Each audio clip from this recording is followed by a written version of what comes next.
लटवा news के studio से नवीनतम अपडेट। मुख्यमंत्री कॉनराड के संगमा ने शिलांग में United Nations Economic and Social Commission for Asia and the Pacific UNESCAP Bangladesh, Bhutan, Bharat और नेपाल BBIN कनेक्टिविटी के लिए उपक्षेत्रीय क्षमता निर्माण कार्यशाला का उद्घाटन किया। अपने उद्घाटन भाषण में मुख्यमंत्री ने आज़ादी से पहले के ऐतिहासिक व्यापार संबंधों का हवाला देते हुए भारत के उत्तर पूर्व क्षेत्र को पूर्वी एशियाई और दक्षिण पूर्व एशियाई देशों से जोड़ने के महत्व पर जोर दिया। मुख्यमंत्री संगमा ने क्षेत्र में व्यापार और कनेक्टिविटी की संभावनाओं पर प्रकाश डाला। व्यापार और कनेक्शन में बाधा डालने वाली बाधाओं को दूर करने की आवश्यकता पर बल दिया। उन्होंने जोर देकर कहा कि उत्तर पूर्व का सामूहिक प्रयास देश की अर्थव्यवस्था को बढ़ावा देने के राष्ट्रीय लक्ष्य में महत्वपूर्ण योगदान दे सकता है।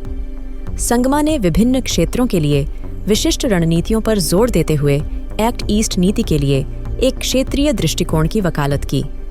Director south and south west Asia सब रीजनल ऑफिस मिकीको टनका ने BBIN में मेघालय की रणनीतिक भौगोलिक स्थिति पर प्रकाश डाला और व्यापार और विकास में तेजी लाने के लिए मुख्यमंत्री संगमा के नेतृत्व में राज्य के प्रयासों की सराहना की।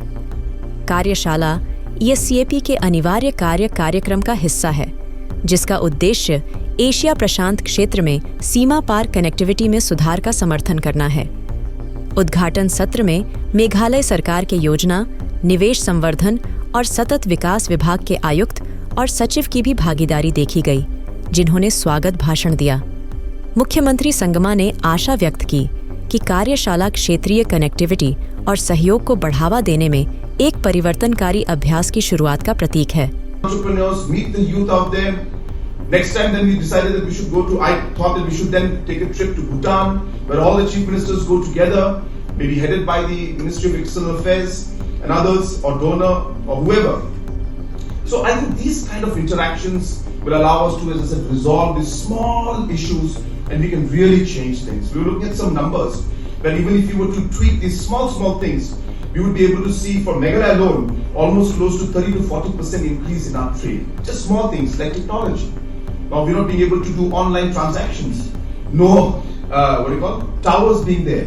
So because of the absence of towers, we're not able to do the transactions that are there. So if a tower comes up, and if the ICP is activated, if the policy, if simple tweaking is done, which are just simple investments of maybe 2, 3, 4 crores, 5 crores, and just some effort of policy change, we could see about 30 to 40% increase just for Meghalaya alone.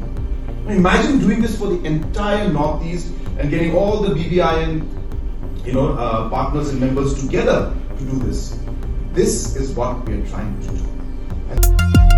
लटवा news के studio से नवीनतम update.